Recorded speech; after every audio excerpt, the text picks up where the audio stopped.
There we go. And this is the first time I used the record feature, so I have no idea where the recording is going. Yep. Oh, okay. Thanks.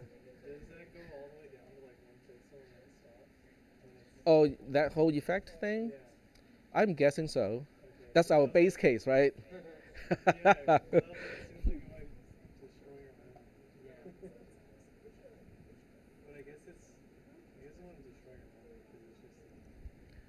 All right.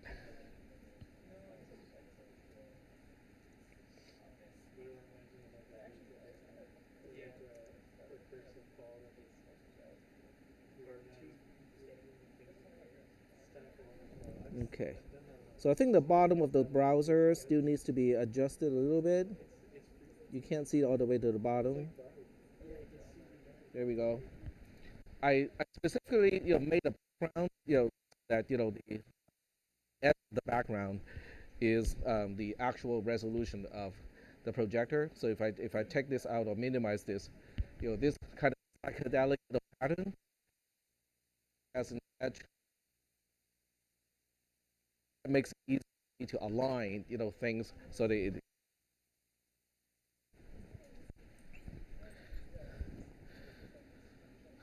So I got most of the issues resolved with this new setup, which is good. The only one issue that I have right now is my eyesight is not good, okay, because of just aging. So this distance is right between my bifocal and my normal lens. So if I do it like this, it's kind of blurry. If I do it like this, it's kind of blurry. So I have to, I have to find a way to fix that. That's okay. I'll be able to find a way. All right. So let's see. We can resume a session.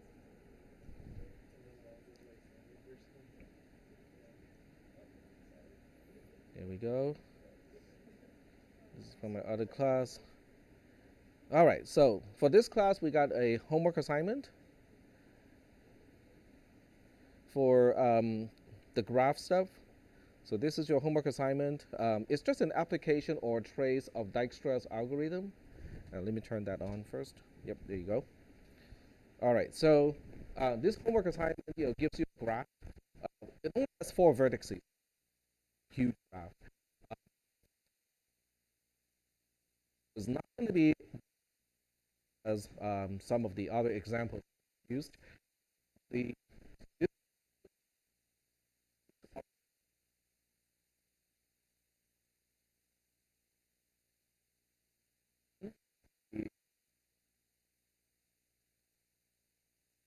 I pick first, okay, because it's easier for most people to visually look at something and then follow the edges.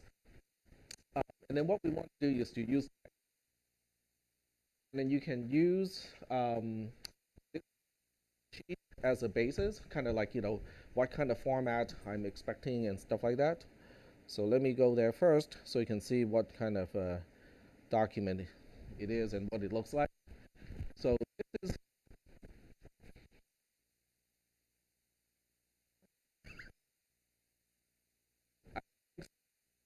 but anyway, but this that I want, okay, one column for each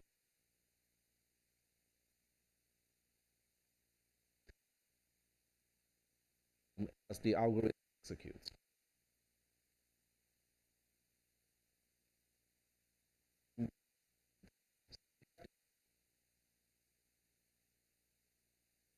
You remove it from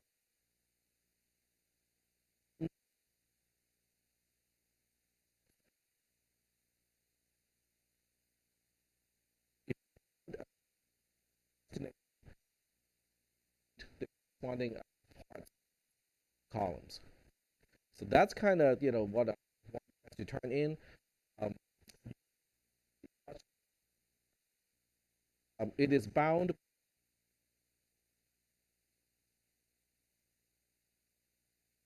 We got 5 edges, so it's not going to be super duper difficult.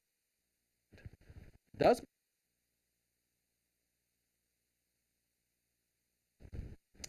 so okay? You can do it using Google Spreadsheet if you want to. You can also use LibreOffice or Microsoft Excel. Okay, so a spreadsheet program to work with this. For those of you who really do not like to use GUI stuff and decide I can do all this using VI and save it as a comma separated file, that will work as well. Okay, some of you do not understand what I just said.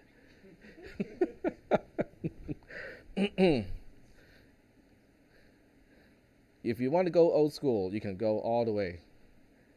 Just use a text editor or a line editor or just cat. Do you guys know what I mean by that? Just cat. So if you say cat redirect to a file, it is without any editing ability between lines, but on the same line you can still use a backspace to move things around and edit. So that's cat. Yep. All right. So that's your new homework assignment. I don't think it's going to take you guys too much time to get this one done. And then I got a few new things. Okay. So the new topic that I have to go over is time complexity.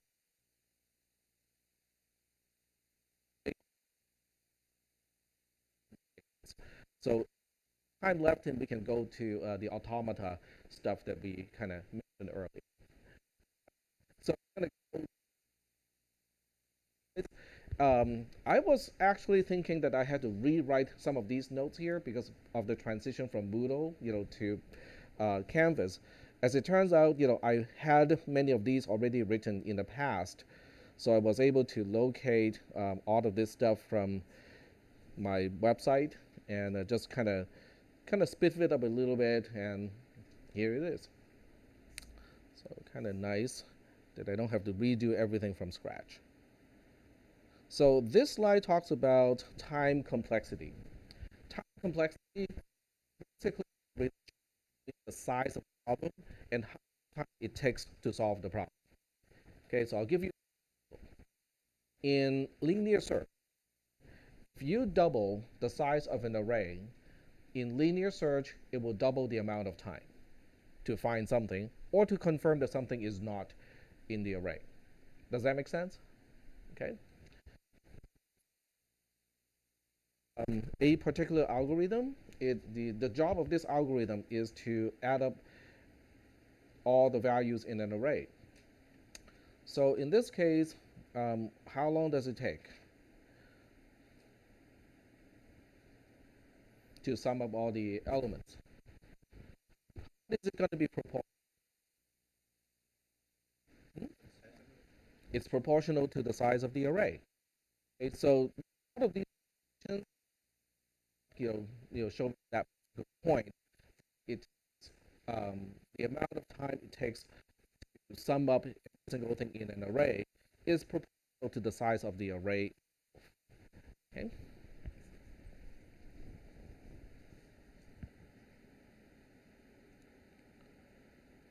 And then sometimes,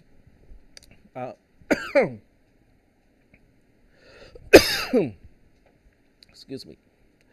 So the question now is, how do you compare different types of algorithms?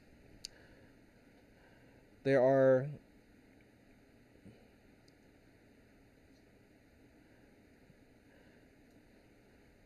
so first of all, let's go ahead and look at an example. So let's say, examples here.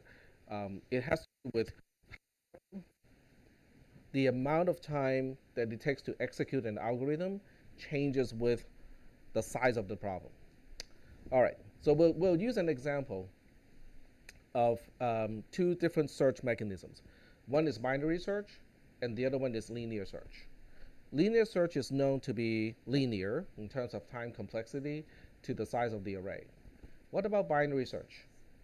What is the time complexity of binary search? It is it's just log n. Okay, just like your log base 2, but the this doesn't even matter, or different base of log is so that's so that it doesn't change. So you can say log 3 of n is still just as valid. So why do we care? Why do we care about time complexity like that? So I'll give you an example. So the example is going to be involving two competing employees. Okay,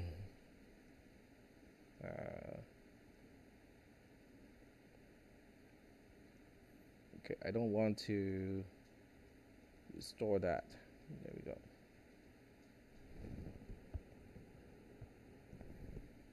All right.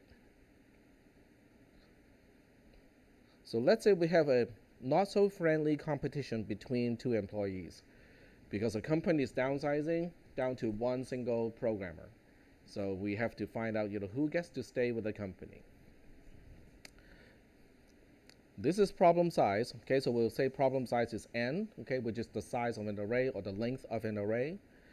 And this is how much time tax computer is going to use to confirm whether an element is in the array or not. The array is guaranteed sorted. And this is Pat's, how much time Pat's computer is going to take to solve that problem. Same problem, but using a different algorithm. So I chose to use binary search algorithm, linear search, because that's the first thing that seems easier to implement compared to binary search. An assumption. All right. So when the problem size is 1, in other words, you only have one item in the array, tax computer is going to take a pretty huge amount of time to do it because I have a computer from the mid-90s. So it's going to take me, I'm just guessing here, let's say 1 million units of time to confirm that the only element in the array is not what we're Pat, being the latest addition to the company, gets to buy a brand spanking new computer that is super fast.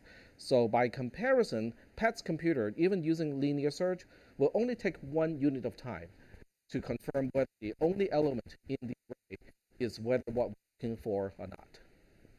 Is that okay? So it will take binary search. It will also take linear search exactly 1.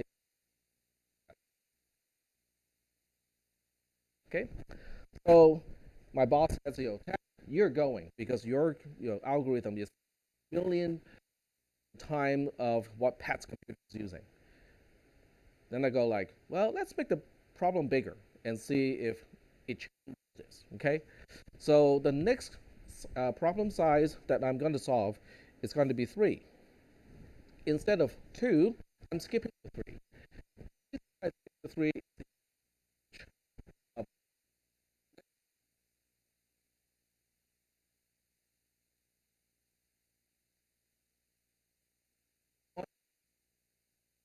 One. 3 is 2 to the power 2 minus 1. Okay, and if you think about it, it makes sense too, because when you have 3, do how binary search works.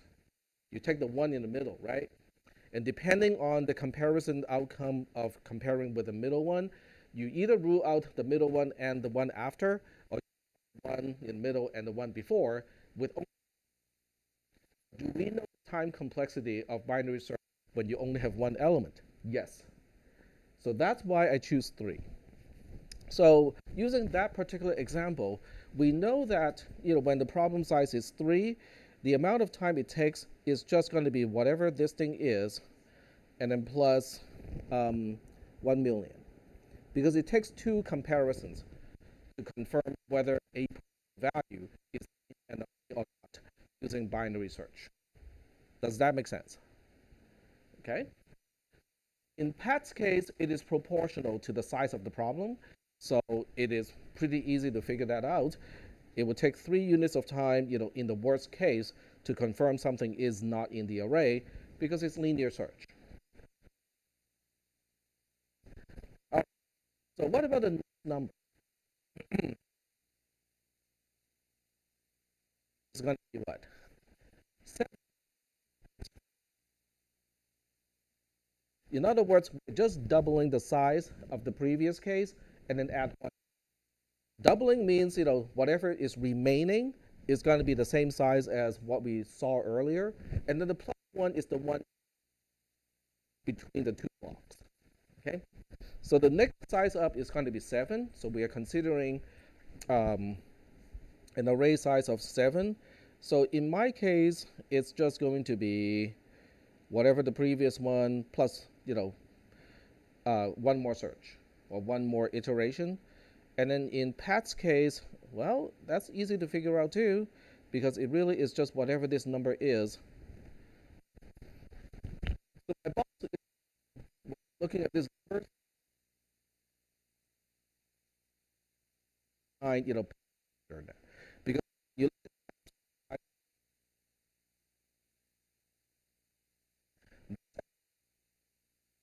before. Let me go like we'll go ahead and try to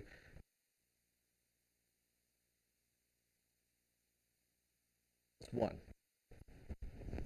So now we know the equation to use, because now we know the equation for this part here is whatever we have in the previous row times 2 plus 1. So the next problem size is going to be 15. In my case, I just have one more iteration, so it goes from 3 million units of time to 4 million units of time. In Pat's case, it is really just proportional to the size of the problem. So when an array has 15 elements, it will take 15 units of time to confirm whether something is there or not. Is that okay? So keep doing this, and Pat doesn't seem concerned because the amount of time that my computer is using seems to be increasing pretty badly. So we keep going. Okay, you can see I still have ways to go to catch up. But am I gaining?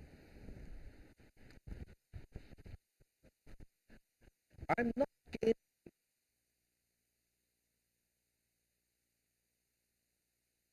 2 numbers. The gap still increase. The gap is slowing down now. Okay, so when we make the problem even bigger, you can see that at some point it's over. When the problem size was nope.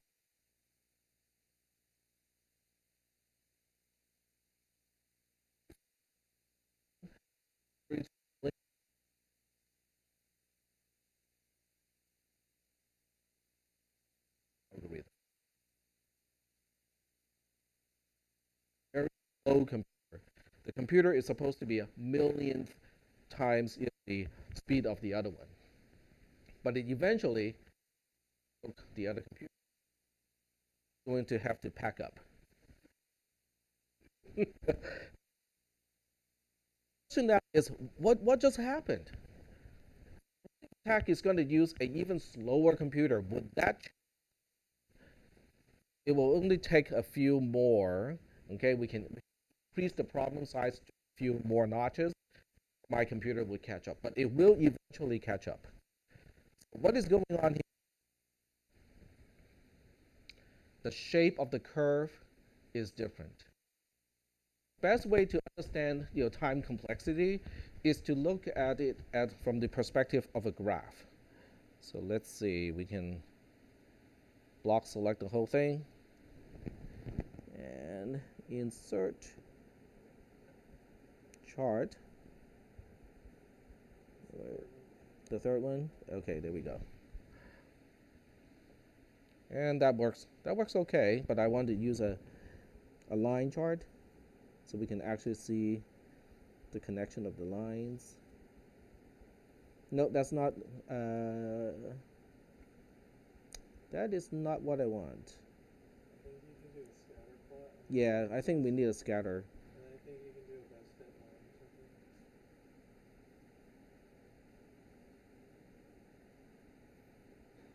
Well, You'd have to zoom Well, yeah, I have to zoom in because the crossover is all the way here. Or alternatively, I can select fewer things until, oops, Control Z. There we go.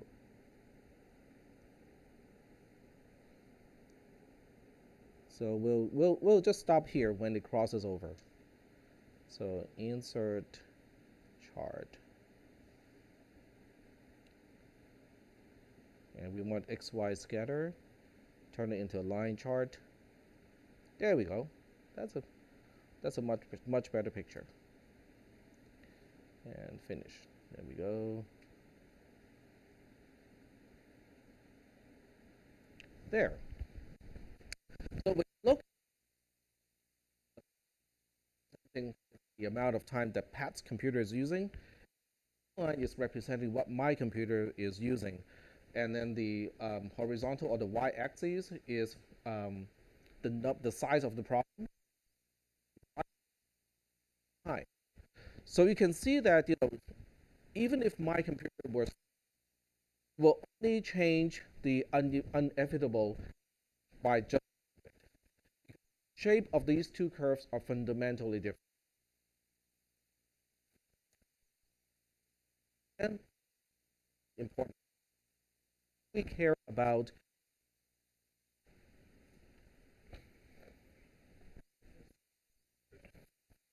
hmm,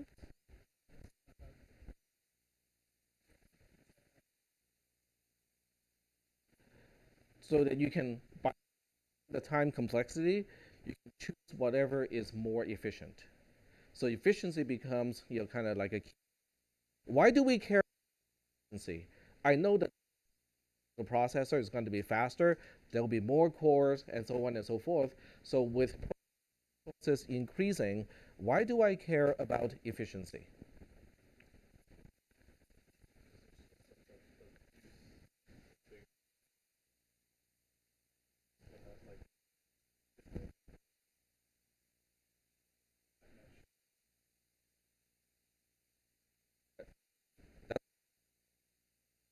That's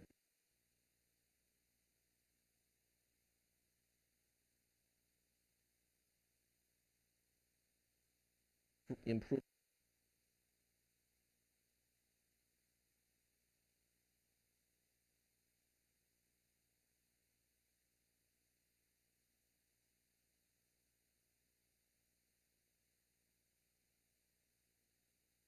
That's important.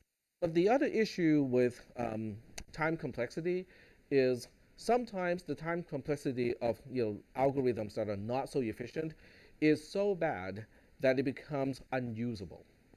Then you go like, how can something be unusable? Slower, how can it be unusable? Well, it depends on how slow it is.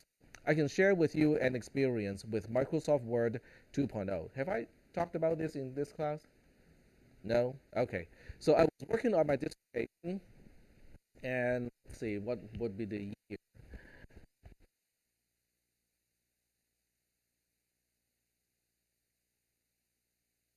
Word 2.0, the quote unquote was just coming up. Now, don't ask me why it's all the way from version 2. What happened to 3, 4, 5? I have no idea. Absolutely no idea. Typing my dissertation, and my dissertation was not even, it was about 60, 60 to 70 pages. And it's double space, the actual density of material is not that bad. Okay, no work process even in 1992 or 93. I had a lot of cross-referencing. So, in one particular part of the dissertation, I would say, refer to section data theorem. So there's a lot of cross-referencing. By the time I got Microsoft Word just came up. When I try to save the file, this is the worst part, right? It happens when you try to save the file. When you say Control S and save the file, it just kept working and working and working. It never ended. Eventually, I had to break the documents and then do many other tricks, just to get it. Um, so my used the wrong algorithm.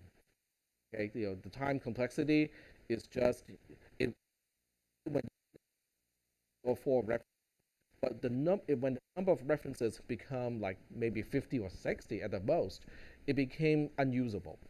Okay, so that's why we need to study time complexity. So in this particular case, you can clearly see how it can save your right. It can save, instead of you getting fired, it should be Pat getting fired because the Pat. But it can save your other ways too. Okay, we're looking at the example of UPS, or okay, back a little bit. Delivery. Okay, so let's just say that you were working for a pizza shop. Well, from here, when we deliver pizza, it seems like the route is non-optimal. Okay? Because Joey, doesn't to know, how to plan out the route, so that by the time he gets to the last um, delivery point, the pizza is cold already, and then we have to pay for the pizza about it. Okay, so you said, well, I know how to do, how to find the optimal path. Let me write you an algorithm, and then you wrote the algorithm. It find the optimal path for pizza delivery. Now the thing about pizza delivery is you get back to the pizza shop. So you're finding the best way of routing between the points, but you start and stop at exactly the same place. Okay, so it's not a Dijkstra algorithm kind of thing. It is not a star algorithm kind of thing. It's okay. So your algorithm seems to be working fine. The pizza company has not been paying customer because the pizza has having complaints for a few months, and then have a like you're fine. You go like, what? What did I do? Your boss said, well, your program was working okay, and then I let my friend use it, and didn't. Okay? The program just hung up with us, and go like, well, that's kind of got kind of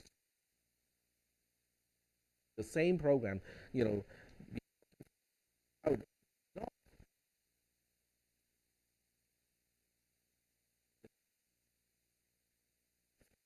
like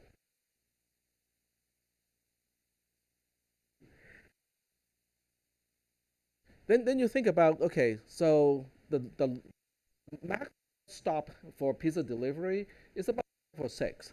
Okay, so you have 5 or 6 stops, because well, otherwise, a passenger car is not big enough to carry any more pizzas, and then two, they get cold.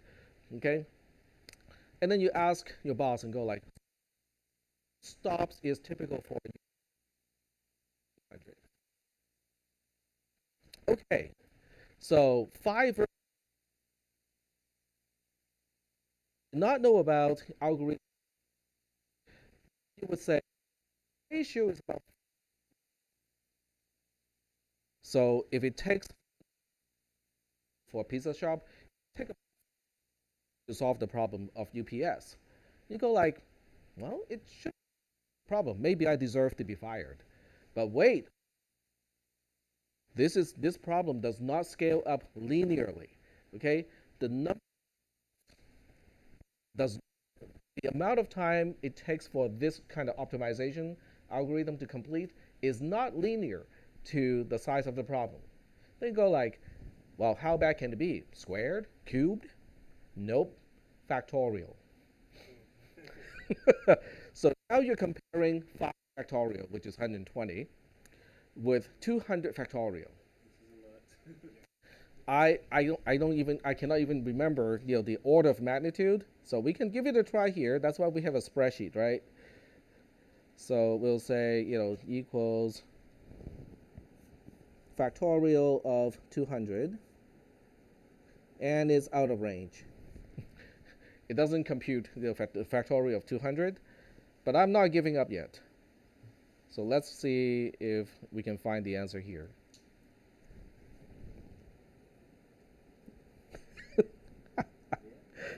Well, they have it. It's just kind of big. One, the amount of whatever unit you want to use, 5 stops, versus this number here, which is the unit of the number of unit of time that you need to solve a problem. 200 stops. You go like, I guess we might get the answer when the sun blows up, which is about 2 million years in the future. By that time, all the pieces would not matter. Delivery would not matter anymore, right? So you're saving your job. I'll explain to your boss, say, it's a traveling salesman problem. In other words, no one solved this problem with an efficient algorithm. With all to this point, nobody was able to come up with an algorithm to solve this problem in a very efficient way. It is called intractable. Okay, you can't get to the not in a very timely fashion. So now the question is, why is it 200 factorial when you have 200 stops? You really have to look at every single permutation of stops, compare the actual amount of time for each route, okay, which is a permutation to each other, to find the one that is the short.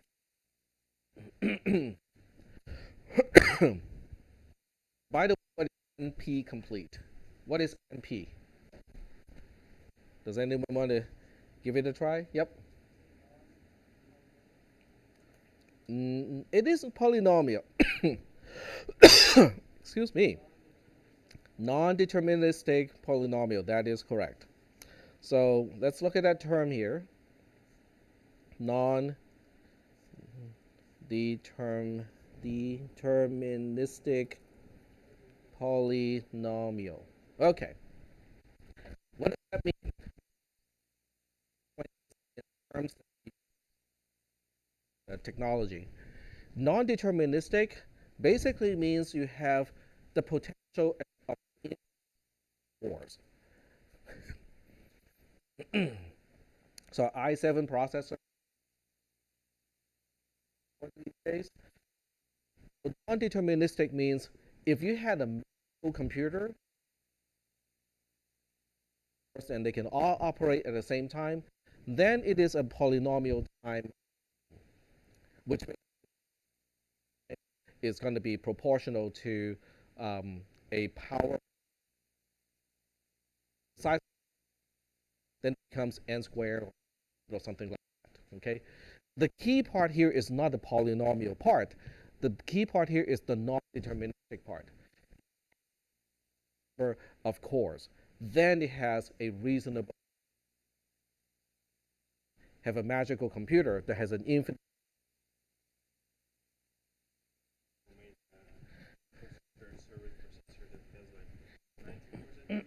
90 cores?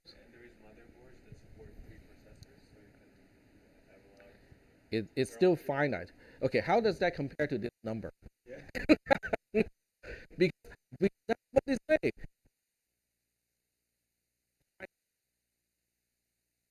Stops, it would become a polynomial time algorithm if you had this cores.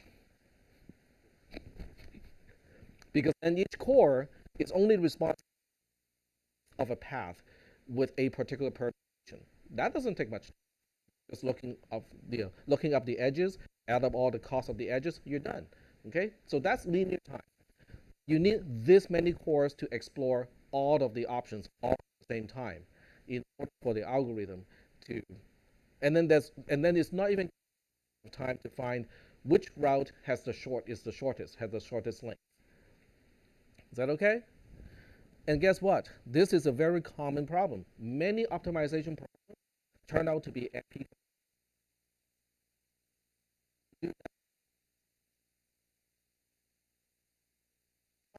But up to this point is able to solve the problem either. You can hire the next guy. You can much to hire the next programmer. It's not likely that this problem will be solved. So once again, understanding time job. Start. So all the dry math stuff eventually brings us up to, basically, how do you compete with your fellow, workers and stuff like that. I think I might have used the wrong slide to begin with. Nope, this is the right slide. All right, so we're going to dig through this one, line by line, at this point. But do we have any other questions about time complexity or why it is important? No question. Okay. University, you'll see all this stuff. Okay, there's a class called the analysis of algorithm analysis. Different algorithms, difficult algorithms is the time. Okay, so in this class we work with simpler algorithms. This is a pretty simple algorithm. It's pseudo C, so it's kind of C for the most part. We have an array of, and then all we want to do is to initialize the index I to 0. Sum is initialized to 0. As long as the index is less than n, the body of the loop, for each iteration, we're just adding the value of one particular element to the sum, increment the index, and then try to do it. Simple algorithm. So how much time does it need to solve a problem with n as the size of the problem, as the number of elements? Line and 4 and 5 are executed only once. Okay, so these things are outside the loop. Really, contribute a whole lot. Say that it takes t initialization to occur. One to denote that that's the number of times we have. That's the amount of time it takes to perform line 4 and line 5. Okay, it's just a simple. Line 6 execute and loop exits.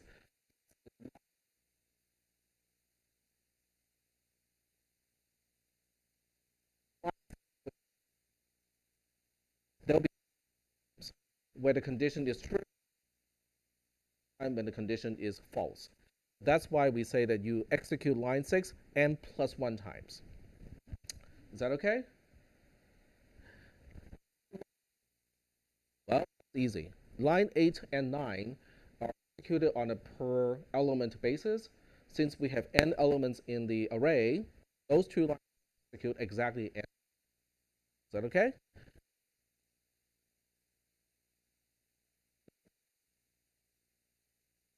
It's used to represent the amount of time for each time line 6 executes, and then T3 would be the amount of time that line 8 and 9 would take in order to execute in the loop.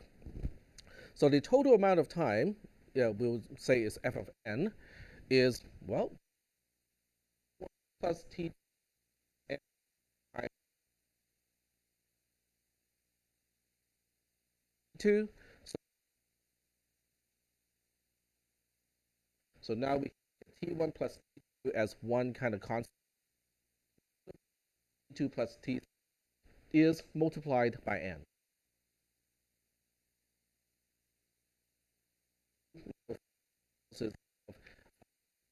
Adding up. Then we look at a more complex algorithm.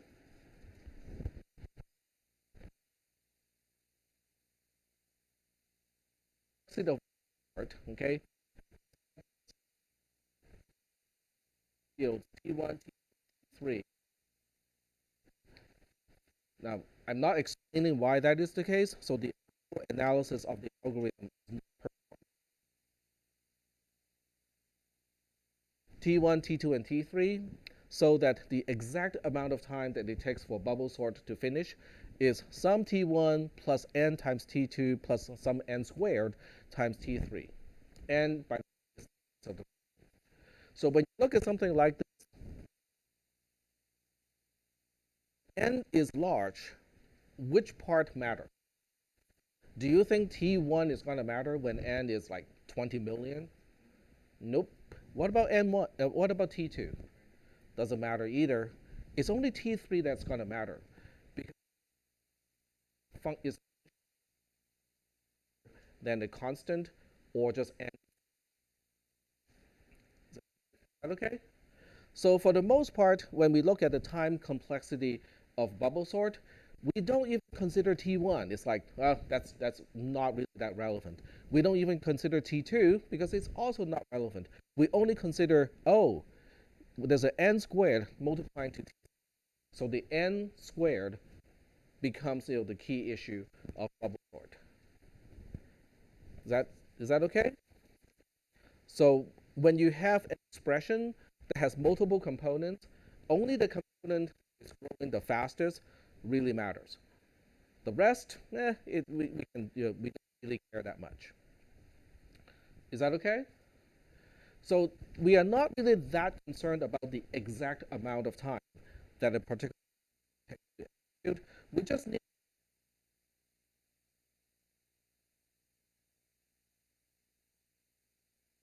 the algorithm grows with the size to be exact.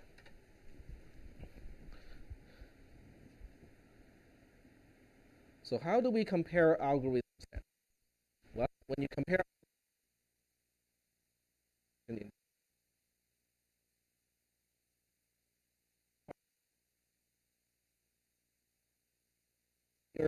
thing that is to the look at another sorting algorithm, which is merge sort. There are multiple sort algorithms, by the way, that have time complexity again. Of time it takes. That is proportional to t constant of t3. Of the three components, t1 doesn't grow, doesn't change with n. Kind of go like, we can ignore that. T2 only with n, but t3 grows with n log n, which is the fastest growing component. So when we compare bubble sort, which is n squared, which is this function here, to merge sort, which has a time function like this one, it's only the n squared that matters. It's only the n log n that matters. So we are not comparing n with n log n. Is that okay? What if T3 here, okay? This T3 over here. We want case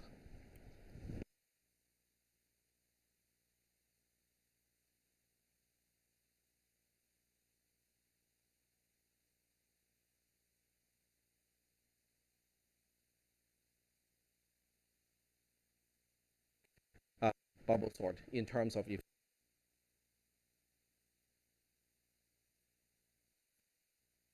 already introducing these concepts in this class, kind of going to be introduced when you go to the upper level.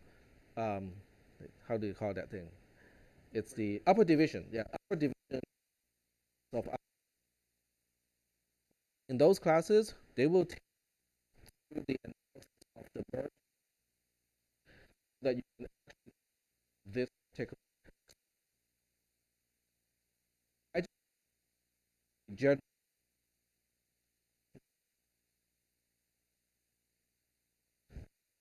will teach you one more thing, which I think is really cool. You cannot have faster sorting algorithms. In other words, n log n is the time complexity of the most optimal sorting algorithm.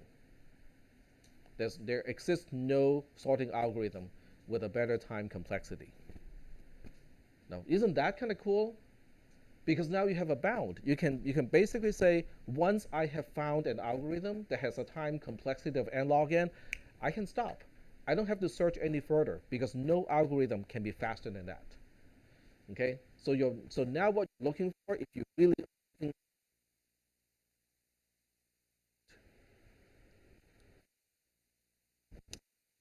how do you change that constant? How many people know what is merge sort from your data structure class? Okay, if I remember correctly, in that class, I think Iraj uses a recursive merge sort algorithm. Both. So the non-recursive one, does it work with runs? How does it work with the non-recursive one?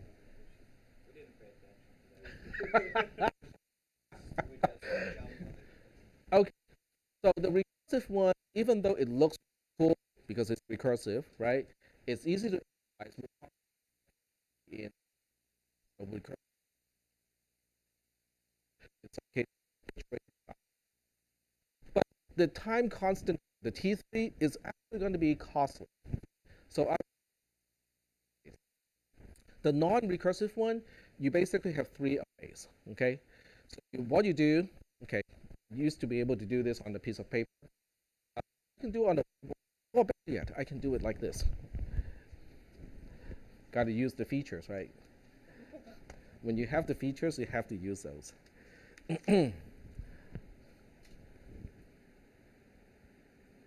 Okay, but I can't see it. That's the problem. Come on, there we go. And then we'll zoom in.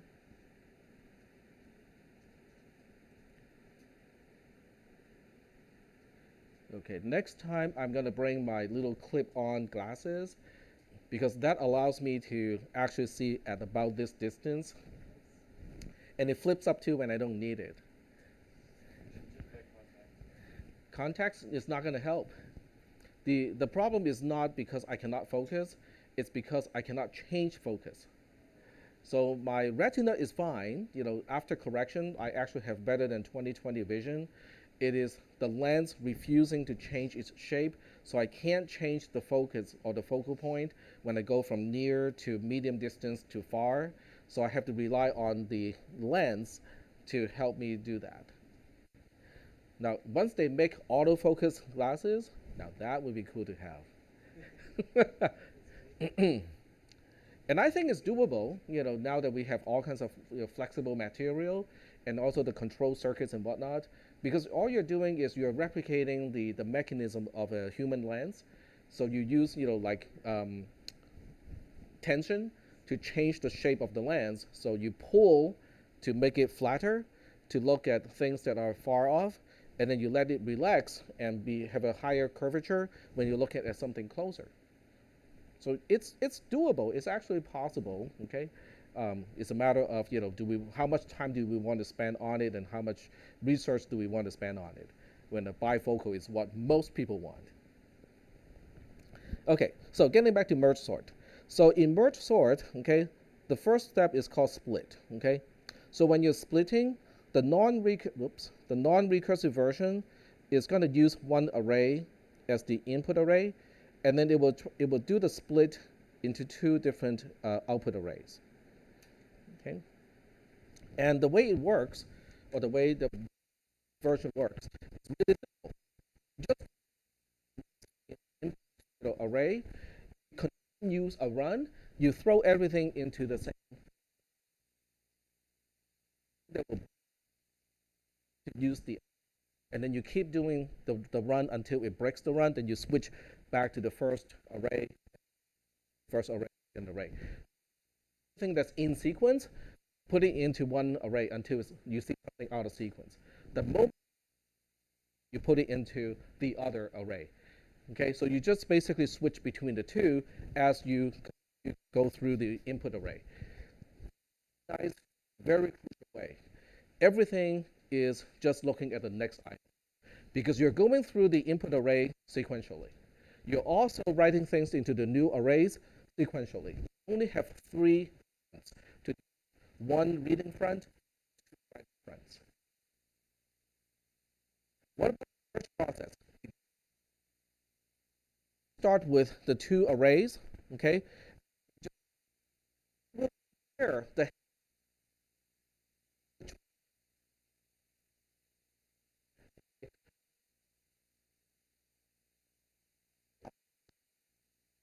going. Keep using it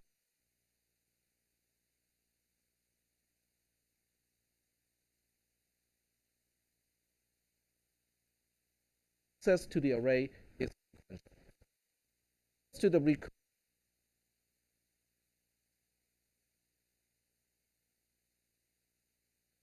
elements that you're going to use using the recursive version of merge sort is all over the place.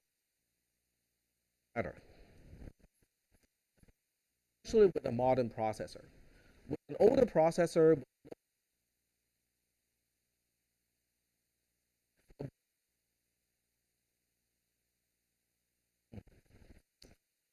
great. Okay, so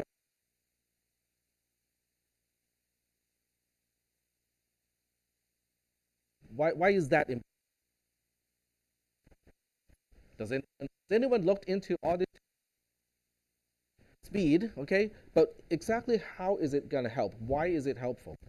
So with every single access to memory individually need quite a bit of setup. Okay, if you're taking the assembly class, you will know, because you need to specify, oh, this is a read operation, this the access, so stuff. You get 1 byte. You're only accessing gonna if you need to access the access again. So you have to set up the address again, blah blah blah. Okay, it takes up a lot of overhead to read sequential reads. DDR is basically saying, I want to start reading here, okay, and give me the next, oh, I don't know, 128 bytes too. Okay, so once you set up, then does it stay in the as well? In other words, for every clock or even half, um, the process is getting back the next location and the next location, the next location, next location, without having to tell the RAM module, oh, that is the address of the next. Nope, the RAM module itself keeps track of a counter. So you just have to say, I want to block read from here, and this is the length, and go like that. And that's why it is of high. Well, with that kind of high efficiency, when was the last time you have an array that you have to access like 128 bytes, quickly, all in a particular sequence? No, not really. That doesn't happen very often, but the cache does. So what is a cache again? C-A-C-H-E, C-A-C-H-E, cache. What does it do? You buy a new processor. Why do you want to have more cache? You're spending more cash to get more cash. That's a better question. Yep, it stays closer to the processor. So in terms of actual physical proximity, processor is a little bit further out, 3 out, and that's physical distance in terms of physics. Okay, there's inductance, there's capacitance. The higher, the faster a signal is going to defeat. So you cannot defeat that. So the cache is basically a mechanism where it can keep some data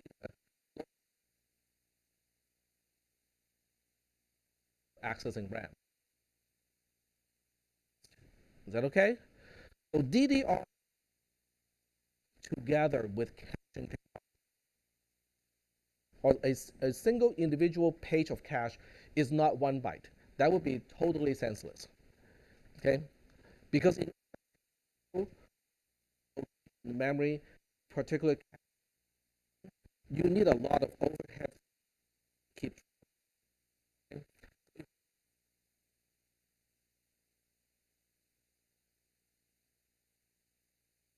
Your caching is going to be at least, I would say, 64 bytes, maybe 128 bytes or something. Each of a cache is 128 bytes, and it doesn't make sense page of a cache only halfway. Okay, when you're filling up the cache, you might as well fill up the entire cache, the entire page of a cache.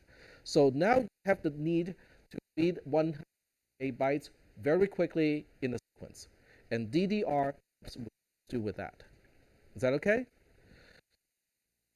We have 2 bytes of cache or 3 MB of cache per, and today in excess of megabytes or 30 MB. Today,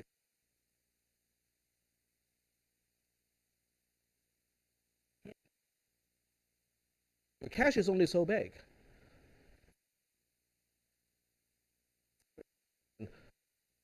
To keep cache. It uses simple algorithm, or using one variant, a very simple algorithm, least recently used, LRU. Okay, and go like, well, that thing we haven't. Why? We need some. Toss that page out of the cache and into it. Your processor, the cache,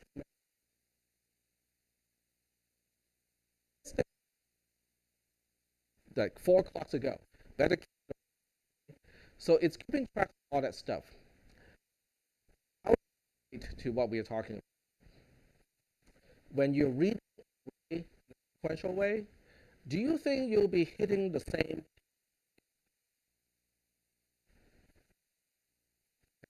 Because, okay, you're reading, or if you're processing, let's say records, okay, each record is 32 bytes.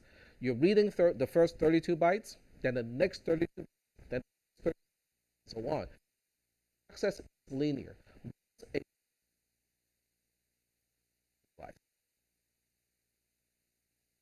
Of linear, right? Goes all over the place. What is that going to do to the cache? You read the entire page of cache, you're only using a few bytes. Then you invalidate that something else into that page of cache and only use a few bytes, and so on. So caching is not going to help anymore. If caching is not helping, DDR is not helping either. Okay, so that, when you're talking about merge sort version of,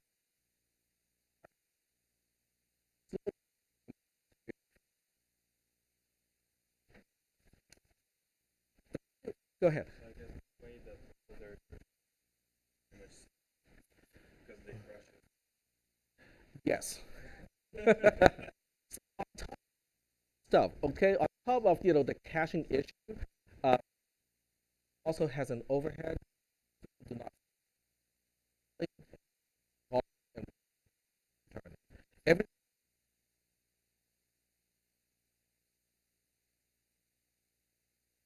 pop is not that big of a concern because you're just changing the stack pointer, but recursive algorithms access memory more often than a non-recursive algorithm, and that's also extra overhead as well.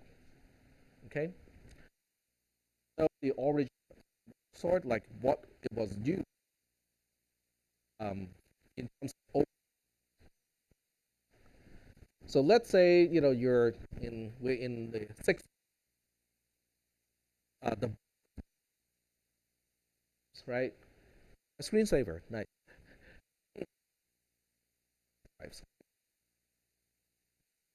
Tapes. Can you the run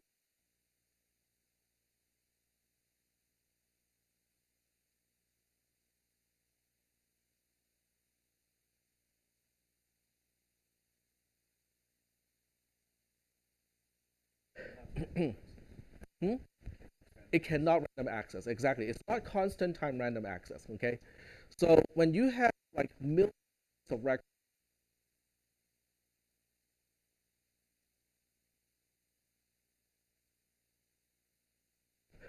in merge sort is you only need 3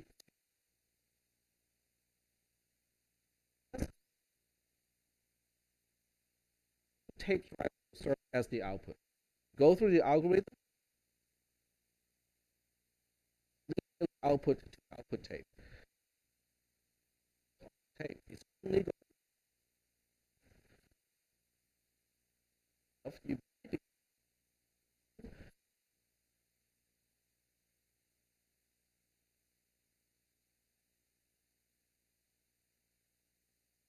out, okay? Output tapes now become input tapes.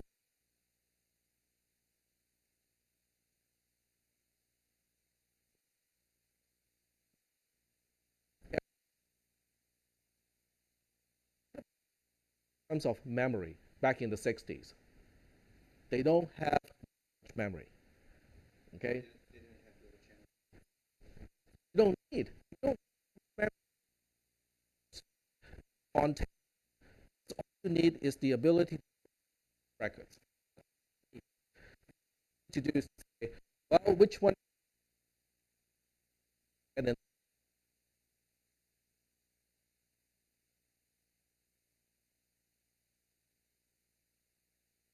very small, and it's very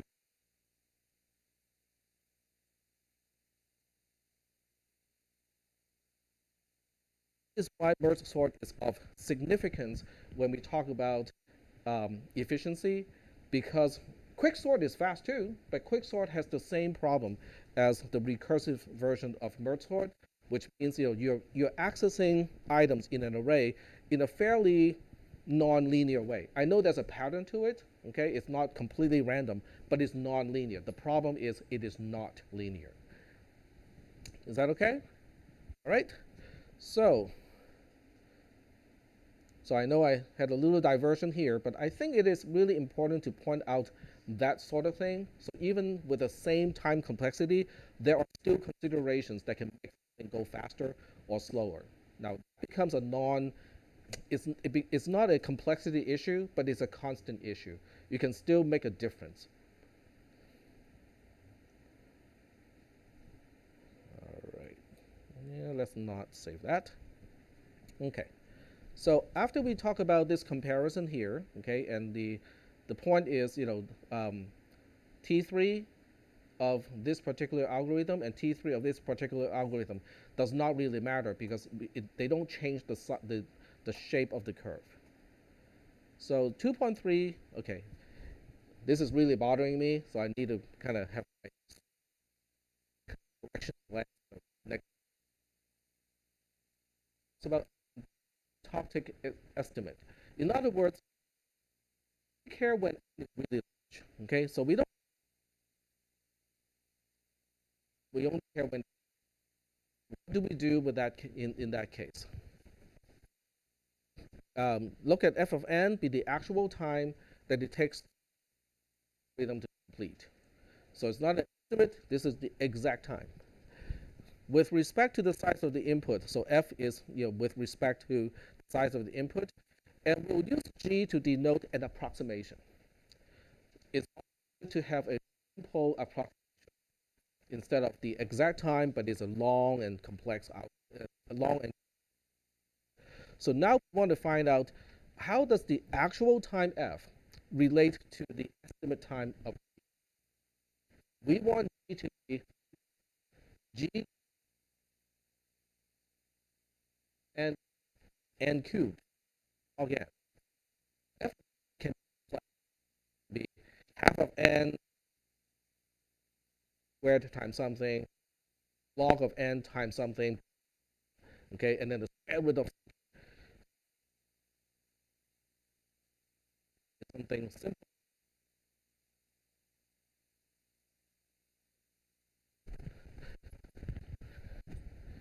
So how do we find g? That is the question. Section 3.1 talks about. You guys still remember partial ordering? Okay. So partial ordering which is less than or equal to, because less than or equal to is the function is partially ordered. So we are defining the less than or equal to relation over A cross A, or the Cartesian product between A and A. We know it's going to be reflexive, antisymmetric, and transitive. How do we know that?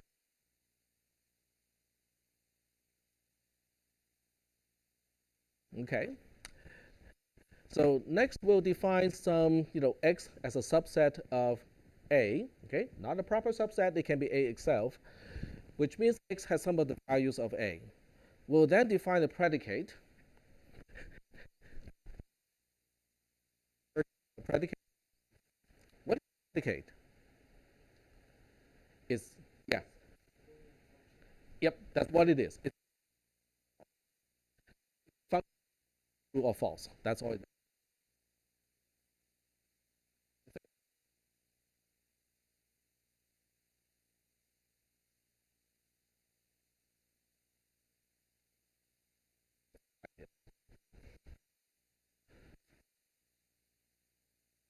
This predicate. The next sentence. Maximum is the upper bound. What? The upper bound versus the maximum. Why is it can be, but it doesn't have to be. Yep. Uh, that is a good question. You can. Yep. But it can be part of the set that.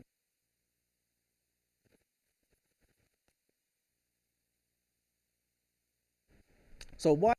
So why is a so P basically asking the question is why. So we now define S as a super S if and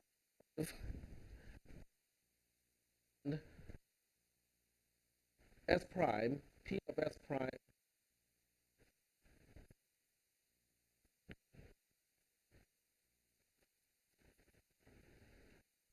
is minimum.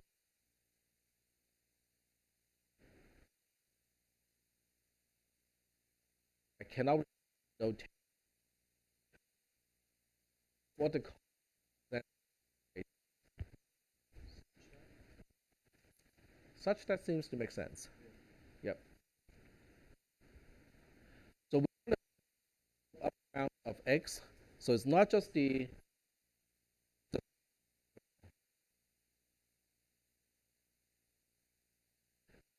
upper.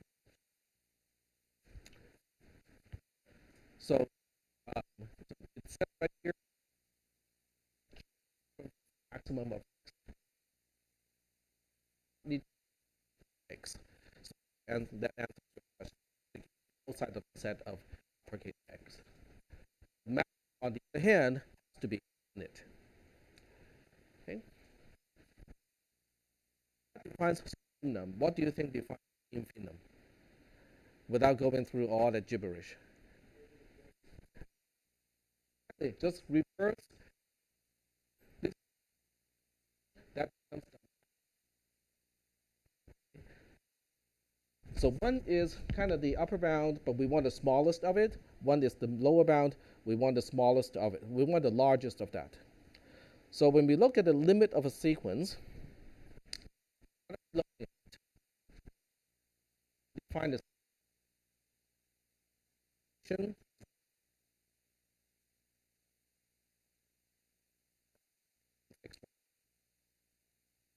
The question is, if I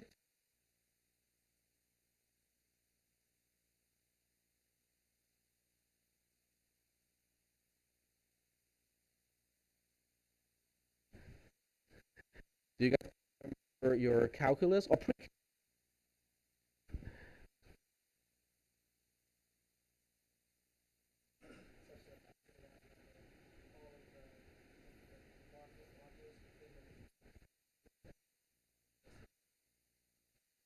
Yeah. Okay.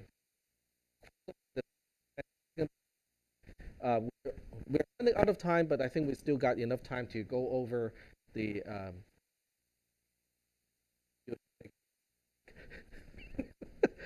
So when we look at the next paragraph, it means k is a unique value. It is a value.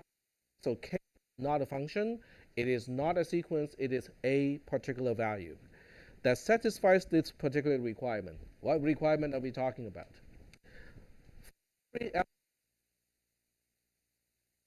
numbers.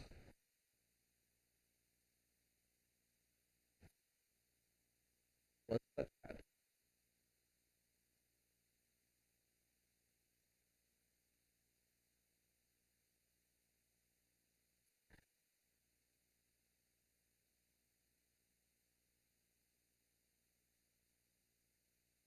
This is value.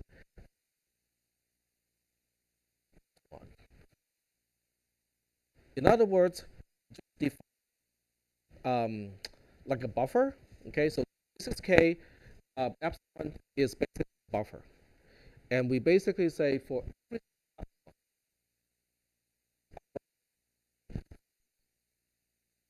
um, in some index, so that is within that particular region. What it's saying. Concept as it's in calculus, except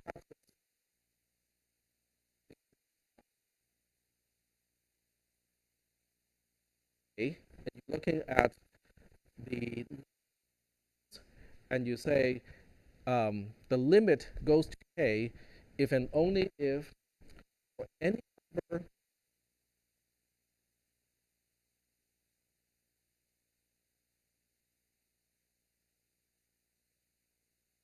graphically. This is what we can kind of. So this is going to be the last part of today's lecture. Hopefully, I still have that window open. There you go. Okay, so graphically, what we are saying is this is k. Okay, and then we have a sequence of numbers. So we'll say, okay, this is I, which is the index of the sequence. And when we look at the sequence, okay, it might look kind of like this, okay? What is epsilon? Epsilon is a buffer that we want to define around k. So this is epsilon. So no matter how you choose to use, as long as it is non-zero, you should be able to find part of the particular margin. That's what is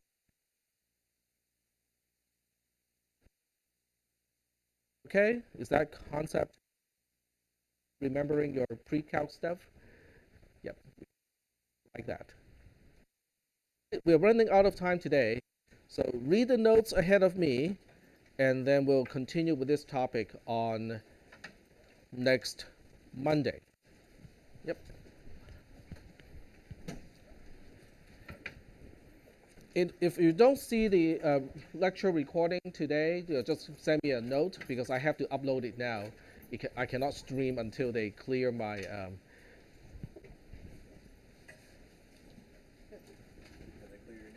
Until they clear my name, exactly. And who knows when they're gonna do it. Okay, where's my cursor? Stop recording.